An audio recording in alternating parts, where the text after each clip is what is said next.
الحمد لله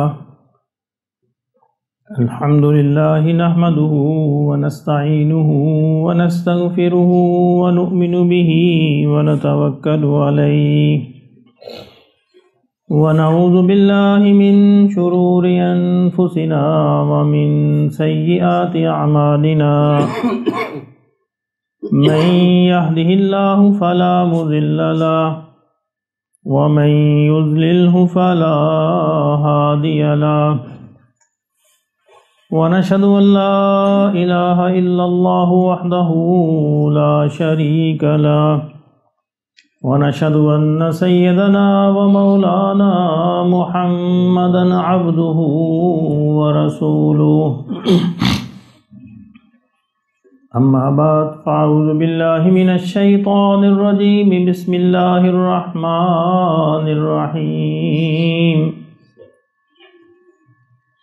إن الإنسان خلق هلوعا إذا مسه الشر جزوعا وإذا مسه الخير منوعا إلا المصلين الذين هم على صلاتهم دائمون صدق اللہ مولانا العظیم۔ حضرات محترم،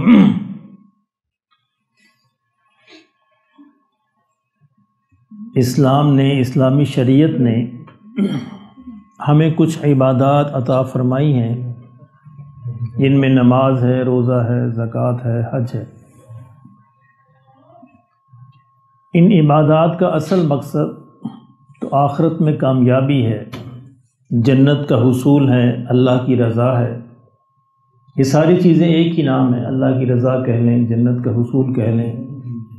بعض لوگ اس بات پہ بڑا اعتراض کرتے ہیں کہ جی یہ کیا عمل جو کیا ہے وہ جنت کی طلب میں کیا، یہ کیا بات، تو لالچ ہوا۔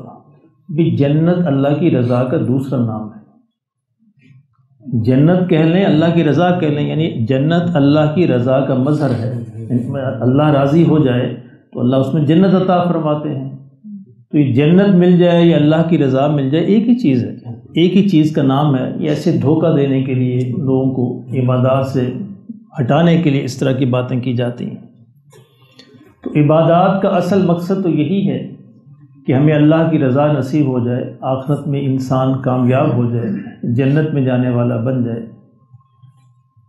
یہاں کی مختصر زندگی میں جو بھی 30، 40، 50 برس ہیں، انسان عبادات کرتا ہے تو اللہ نے ان کے ساتھ ہمیں ایک معیار بھی عطا فرما دیا ہے کہ انسان خود ہی اس بات کو چیک کرتا رہے کہ کیا میری عبادات اس قابل ہو رہی ہیں کہ مجھے جنت مل جائے گی۔ اب عام طور پر ہم اس بات کو نظر انداز کر دیتے ہیں، یعنی روٹین میں، عادت کے اندر ہم نماز پڑھتے رہتے ہیں۔ ایک ہوتی عادت، ایک ہوتی عبادت۔ عادت کو عبادت کے درجے پر لے کے جانا ہے۔ شروع میں انسان عادت کے تحت اختیار کر لیتا ہے نماز۔ والدین بچپن میں نماز سکھاتے ہیں تو شروع میں بچہ دکھاوے کے لیے پڑھتا ہے، ماں باپ کو دکھانے کے لیے پڑھتا ہے، اچھی بات ہے، چلے ایک عادت پڑ جائے گی۔ یہ دکھاوا پھر آہستہ آہستہ آہستہ آہستہ اس کی عادت بن جاتا ہے، پھر وہ نماز پڑھنے لگتا ہے۔ اچھا، عام طور پر یہ عادت کے درجے کے اندر ہی رہ جاتا ہے۔ عادت عبادت کے درجے پر پہنچے گی تو اللہ کو قبول ہوگی۔ اس کے لیے اللہ رب العزت نے قرآن مجید کے اندر مختلف مقامات پر پازیٹیو طریقے سے بھی، نیگیٹو طریقے سے بھی ہمیں بتایا ہے کہ تم نے اپنی عبادات کو کیسے چیک کرنا ہے۔ یہ چیک کرتے رہنا ہے تاکہ تمہاری عبادت اس درجے پر پہنچ جائے جو آخرت میں تمہیں کامیاب کروا دے۔ یہاں بھی جو آیات میں نے آپ کے سامنے تلاوت کی ہیں، اس میں بھی اللہ رب العزت نے نماز کے اثرات اور تاثیر کو بیان فرمایا ہے، بہت سارے مقامات پر بیان فرمایا۔ سب سے مشہور آیت جو ہے کہ ان الصلاۃ تنہی عن الفحشاء والمنکر، کہ نماز کی تاثیر یہ ہے کہ نماز بے حیائی اور برے کاموں سے روک دیتی ہے۔ اگر نہیں روکتی تو پھر انسان اپنے آپ سے سوال کرے کہ میری نماز کیا واقعی نماز ہے؟ میری نماز نے مجھے کیوں نہیں روکا؟ اس کا مطلب ہے اس کے اندر کمی ہے، اس کے اندر کوئی کمی ہے، کوئی نقص ہے، کوئی خامی ہے جس کو دور کرنا چاہیے۔ یہ ایک مقام نہیں ہے، بہت سارے مقامات پر قرآن مجید میں اللہ نے اس بات کو بڑے وضاحت سے، مختلف انداز سے، مختلف اسالیب سے بیان کیا ہے کہ تم نے اپنی نمازوں کو کس طرح چیک کرنا ہے، تاکہ تمہیں اس بات کا احساس ہو جائے، اندازہ ہو جائے کہ کیا واقعی نماز عبادت کے درجے پر پہنچ رہی ہے۔ کہیں ایسا تو نہیں کہ عادت کے تحت ہی ہم پڑھتے رہیں ساری عمر اور عادت کے تحت ہی ہم اس دنیا سے چلے جائیں، ایسا نہیں ہے۔ یعنی عادت کو عبادت کے درجے پر لے کر جانا ہے۔ یہ آیات جو سامنے تلاوت کی ہیں، ان الانسان خلق ہلوعا، اللہ رب العزت نے ارشاد فرمایا کہ بے شک انسان جو ہے پیدا کیا گیا ہے ہلوعا۔ اب یہ لفظ ایسا ہے کہ جس کا ترجمہ بڑا مشکل ہے۔ زبانوں کا یہ مسئلہ ہے کہ ایک زبان دوسری زبان میں پوری طور پر ٹرانسلیٹ نہیں ہو سکتی، یعنی اس کا پورا مفہوم منتقل نہیں ہوتا۔ عام طور پر قرآن مجید کا ترجمہ کرنے والے حضرات نے یہاں پہ بے صبرہ لکھا ہے، کم ہمت لکھا ہے، کم حوصلہ لکھا ہے، مختلف الفاظ اس کے لیے استعمال کیے، لیکن ہلو کا لفظ ان سب پر ہی حاوی ہے۔ اس کے اندر اس سے بھی زیادہ گہرا مفہوم ہے۔ انگلش میں جو ترجمے ہیں وہ کچھ زیادہ بہتر ہیں اردو کی نسبت سے، اینگوش کا لفظ اس میں استعمال کیا گیا ہے۔ اب جب اینگوش کو ہم جب دیکھتے ہیں تو اس کا مطلب ہے کہ ایک بے چینی، ایک تشویش، ایک بے سکونی جو ہے وہ انسان پر طاری ہوتی ہے۔ اب اس بے صبرہ کہہ لیں، کم ہمت کہہ لیں، کم حوصلہ کہہ لیں، لیکن وہ پوری طرح بات سمجھ نہیں آتی۔ اب اللہ فرماتے ہیں انسان کو ہم نے اس طرح پیدا کیا ہے۔ اب اس کا مطلب یہ نہیں کہ انسان کے اندر یہ خامی رکھ دی ہے، اس کا مطلب یہ ہے کہ انسان کی سرشت میں یہ پہلو بھی ہے، انسان کی فطرت میں، طبیعت میں یہ پہلو بھی ہے۔ یہ نیگیٹو پازیٹو دونوں پہلو اللہ نے آزمائش کے لیے ہماری فطرت میں رکھے ہیں۔ اب ان کو کنٹرول کرنا ہے، یہی آزمائش ہے کہ جو نیگیٹو پہلو ہمارے اندر موجود ہیں ان کو ہم نے کنٹرول کرنا ہے۔ یہ ہلو کا جو پہلو ہے یہ بھی ایک نیگیٹو پہلو ہے جو ہماری فطرت میں، ہماری تخلیق میں، ہماری سرشت میں شامل ہے۔ اب اس کو کنٹرول کیسے کرنا ہے؟ تو یہ قرآن مجید اس بات کی وضاحت کر رہا ہے کہ انسان کی تخلیق میں، فطرت میں یہ پہلو موجود ہے کہ انسان بے صبرہ ہے، کم ہمت ہے، عام طور پر کم حوصلہ ہے، تو یہ اس کی طبیعت کے اندر یہ بات شامل ہے۔ اذا مسہ الشر جزوعا، اب اس کی آگے مزید وضاحت کی جا رہی ہے اس کم حوصلہ ہونے کی، کم ہمت ہونے کی، کہ اذا مسہ الشر جزوعا، کہ انسان کو جب کوئی تکلیف پہنچتی ہے، کوئی بیماری آتی ہے، کوئی مشکل آتی ہے، تو جزا فضا کا لفظ ہم اردو میں بھی استعمال کرتے ہیں، تو انسان چیخو پکار کرتا ہے، تکلیف کے اندر ہوتا ہے، انسان جو ہے چیختا ہے، چلاتا ہے۔ تو یہ جزو ہے کہ جب اس طرح کی کوئی انسان کو مشکل پہنچتی ہے کسی بھی حوالے سے، تو انسان اس قسم کے حالات کا، اس قسم کی انسان رویے کا مظاہرہ کرتا ہے۔ وَإِذَا مَسَّهُ الْخَيْرُ مَنُوعًا، اور جب انسان کو کوئی بھلائی پہنچتی ہے، کوئی دولت پہنچتی ہے، تو انسان جو ہے اس کو روک لیتا ہے۔ منوعا، کنجوس بن جاتا ہے، بخیل بن جاتا ہے، وہ چاہتا ہے وہ بھلائی دوسرے کو نہ ملے۔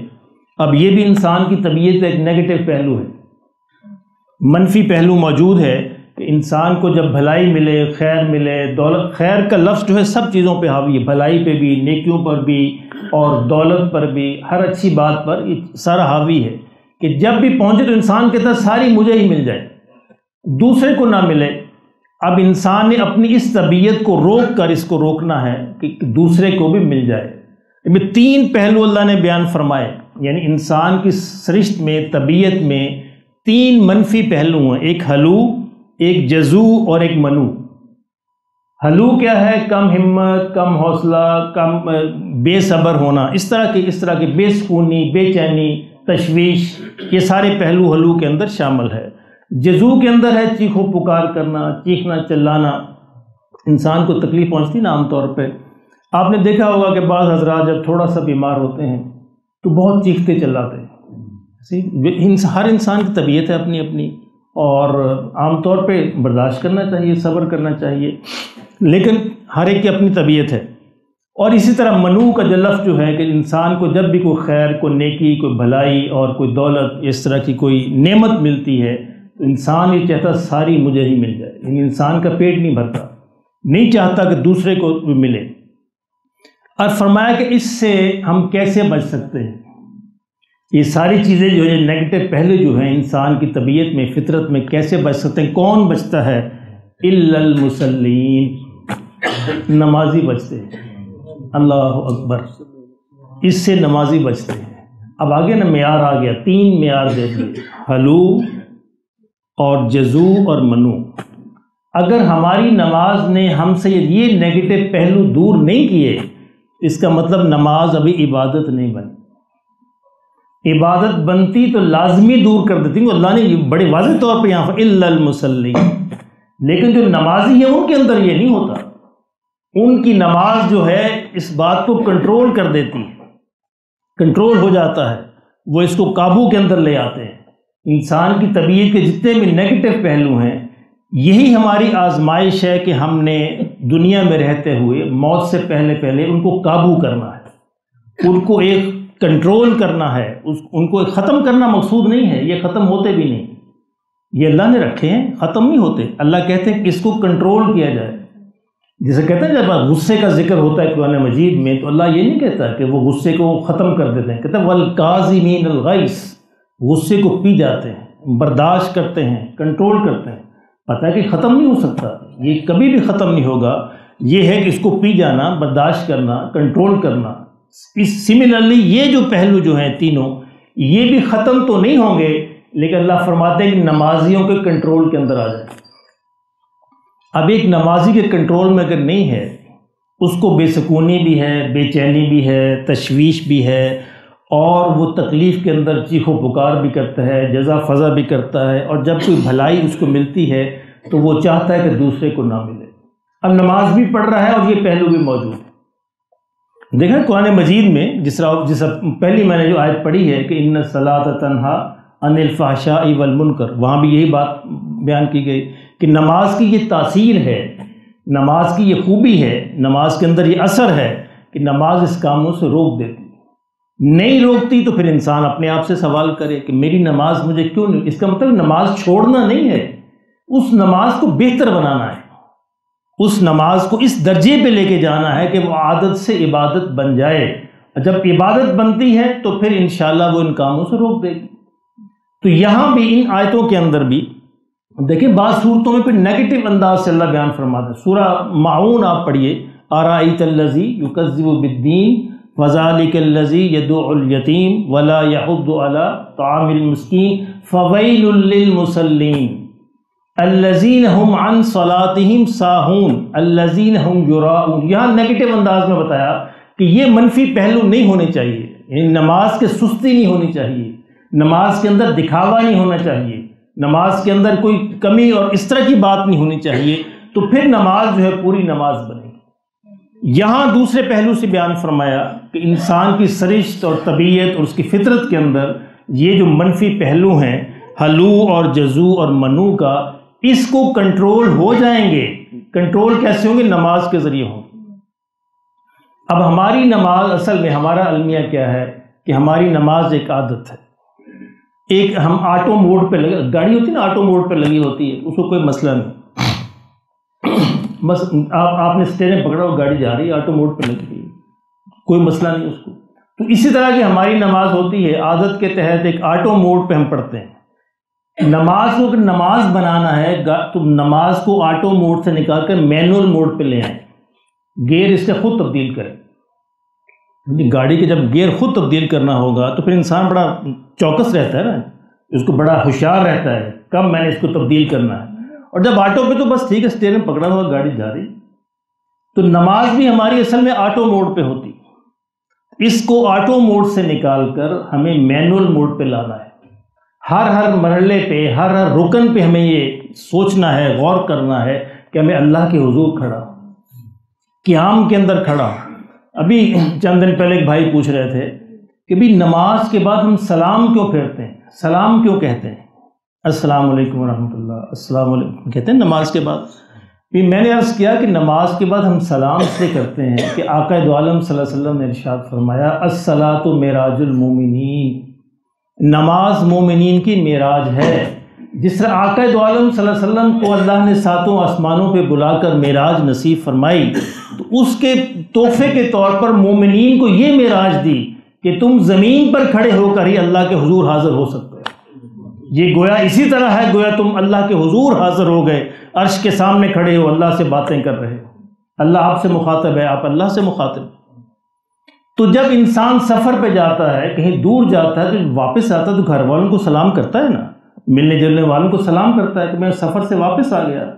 تو نماز کے سفر سے، معراج سے انسان واپس آیا ہے، اس لیے کہتا ہے السلام علیکم، کہ بھئی میرے جو دائیں طرف ہیں فرشتے ہیں، مومنین ہیں، مسلمان، ان کو بھی سلام ہو، جو بائیں طرف ہے ان کو بھی سلام ہو۔ اب میں سفر سے واپس آ گیا، میں معراج پہ گیا ہوا تھا، اللہ سے ملاقات کے لیے گیا تھا، اللہ سے باتوں کرنے کے لیے گیا تھا، اللہ کو اپنا حال دل سنانے کے لیے گیا تھا، اب میں واپس آ گیا ہوں۔ اب یہ اس لیے ہم سلام کرتے ہیں۔ اب یہ ساری باتیں ہمیں اگر ہمارے علم کے اندر ہو کہ ہم قیام میں ہیں، تو قیام کے اندر ہمارے کیا احساسات ہونے چاہیے۔ ہم رکوع کے اندر ہیں، ہم کہتے ہیں سبحان ربی العظیم، مولا تو کتنی عظیم ذات ہے۔ اب دیکھیں، انسان اگر اپنے آپ پہ غور کرے، انسان کی حیثیت کیا ہے؟ یعنی پوری کائنات میں ہماری پوری زمین جو ہے، پوری زمین کو چھوڑے، ہمارا پورا جو نظام شمسی جو ہے، ایک ذرہ بھی نہیں ہے، ذرہ بھی نہیں، ذرے کے برابر بھی نہیں۔ تو اس کے اندر انسان ان ذروں کے اندر اپنے آپ کو اگر تلاش کرے، حیثیت ہی کوئی نہیں بنتی، بالکل پتہ ہی نہیں چلتا کوئی ہے بھی کہ نہیں ہے۔ اتنی بے حیثیت چیز کو اللہ یہ اجازت دیتے ہیں کہ مجھ سے تم بات کر سکتے ہو۔ اللہ اکبر۔ کوئی بڑے انسان جو ہوتا ہے نا، یہ ہمارے جو دنیا کے بڑے اپنے آپ کو سمجھتے ہیں، یہ اجازت نہیں دیتے کہ ان سے بات کی جائے جی، اس کے لیے پروٹوکول ہوتے ہیں، یہ پروٹوکول ہوگا، پہلے سیکرٹری سے اجازت ہوگی، فلاں ہوگا فلاں ہوگا۔ ان کی حیثیت کیا ہے؟ لیکن اللہ رب العزت کا فضل و کرم دیکھیے، اس کی رحمانیت اور اس کا شفقت دیکھیے کہ وہ اس بے حیثیت ذرے کو یہ اجازت دیتے ہیں کہ تم مجھ سے بات کر سکتے۔ تو اس پہ تو انسان کو اللہ کا شکر ادا کرنا چاہیے۔ قیام کے اندر شکر کے جذبات ہو، یا اللہ تیرا شکر ہے تو نے میں اپنے حضور کھڑے ہونے کی اجازت دے دی، یا اللہ تیرا شکر ہے تو نے مجھے اپنے آگے جھکنے کی اجازت دے دی۔ پوری کائنات تیرے آگے جھکی ہوئی ہے، شجر بھی، حجر بھی، پہاڑ بھی، سمندر بھی، سارے کے سارے جھکے ہوئے تیرے آگے۔ اللہ نے فرمایا کہ سارے میری ذکر کرتے ہیں، سارے میری عبادت کرتے ہیں۔ ایک انسان ہے جس کو میں نے یہ اختیار دے رکھا ہے کہ اپنی مرضی سے عبادت کرے یا نہ کرے، باقی تو سارے مجبور ہیں، کرتے ہیں، جس کام پہ اللہ نے لگایا ہو وہ اس پہ کر رہے ہیں۔ اور بین ہی جب سجدے کے اندر جائے تو یہ احساس ہو کہ میں کس ہستی کے سامنے سجدہ کر رہا ہوں۔ حضور نے فرمایا صلی اللہ علیہ وسلم، جس کا مفہوم یہ ہے کہ انسان سجدے کی حالت میں اللہ سے سب سے زیادہ قریب ہوتا ہے، اور اگر دعائیں مانگو تو سجدے کے اندر مانگو، اللہ کو اپنا حال دل سناؤ، اللہ سے باتیں کرو۔ اور اسی طرح تشہد ہے، تحیات کے اندر ہے، درود شریف کے بعد لمبی دعائیں مانگو، اللہ کو بتاؤ کہ اللہ مجھے اس بات کی ضرورت ہے، میری یہ مجبوری ہے، میرا یہ مسئلہ ہے۔ اب یہ ہے کہ انسان اگر اس طریقے سے اگر 4 رکعتیں بھی پڑھ لے تو انسان ان ہزاروں رکعتوں سے بہتر ہے جو بے خیالی کے اندر پڑھ لیتا ہے۔ اس لیے کبھی کبھی اپنے آپ کو میں آٹو موڈ سے نکالا کروں۔ اب اگر جماعت کے اندر نماز پڑھ رہے ہیں تو جماعت کے اندر تو مجبوری نا، آپ نے فالو کرنا ہے امام کو، جتنا امام پڑھائے گا اتنا ہی آپ نے پڑھنا ہے، مجبوری۔ لیکن جماعت سے ہٹ کے کبھی کبھی 2 نفل اس نیت سے پڑھا کرو کہ یا اللہ آج ہم نے آٹو موڈ پہ نہیں پڑھنی، آج ہم نے اپنی اس گاڑی کو مینول موڈ پہ لے کے آنا ہے، اور آج ہم نے دیکھنا ہے، آپ نے سوچنا ہے، سمجھنا ہے کہ میں قیام کیوں کرتا ہوں، رکوع کیوں کرتا ہوں، سجدہ کیوں کرتا ہوں، اللہ سے کیا کہہ رہا ہوں۔ میرے محترم دوستو، اگر ہم بار بار اس کی مشق کریں گے، چلے ہفتے میں 2 نفل ہی پڑھ لیجیے، ہفتے میں نہیں تو مہینے میں 2 نفل پڑھ لیجیے، لیکن انشاءاللہ اللہ کی رحمت سے امید ہے اگر آپ کو ان 2 نفلوں کا مزہ آ گیا تو پھر آپ اس کو بڑھانا شروع کر دیں گے، اور جب بڑھائیں گے تو اللہ پھر ایک دن عادت سے عبادت بھی بنا دیں گے، اور جب عبادت بنے گی تو پھر انشاءاللہ یہ وہ نماز ہے جو آخرت میں کامیابی دلائے گی، جنت دلائے گی۔ جو نماز ہمارے یہاں تبدیل نہیں کرتی وہ آخرت میں جنت کیسے دلائے گی؟ یہ ایک بہت بڑا سوال ہے جو ہم سب کو اپنے آپ سے کرنا چاہیے۔ ایک تو وہ ہے جو نماز پڑھتے ہی نہیں، وہ تو بالکل ایک سیپریٹ طبقہ ہے۔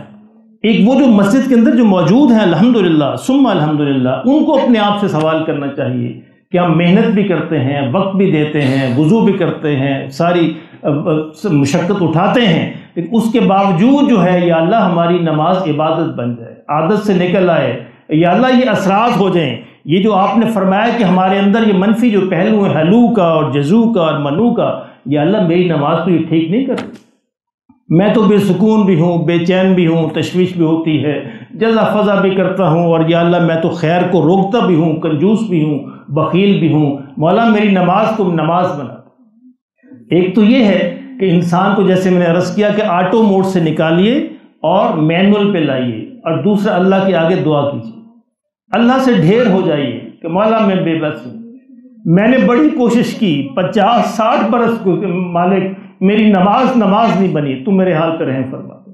اللہ کو اگر ہماری عاجزی پسند آ گئی تو پھر اللہ کے ارادے کا نام وجود ہے، اللہ تو ارادہ فرمائیں گے ہماری حالت بدل جائے گی۔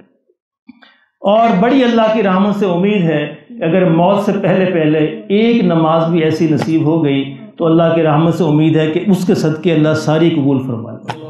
لیکن نیت تو کریں کہ یا اللہ ہماری نماز عادت سے نکل کر عبادت بن جائے، اور ہماری نماز جو آپ نے فرمایا ہے کہ نمازیوں کے اندر یہ باتیں نہیں ہونی چاہیے الا المصلین، کہ نہ تو وہ بے صبرے ہوں، نہ بے سکون ہوں، نہ بے چین ہوں، اور نہ وہ جزا فضا کریں، اور نہ وہ کنجوس ہوں، بخیل ہوں، مولا میں سب کچھ ہوں تو میرے حال پر رحم فرمائے۔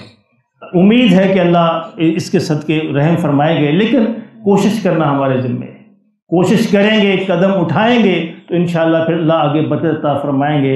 اللہ مجھے بھی نصیب فرمائے، آپ کو بھی۔ وما علینا الا البلاغ۔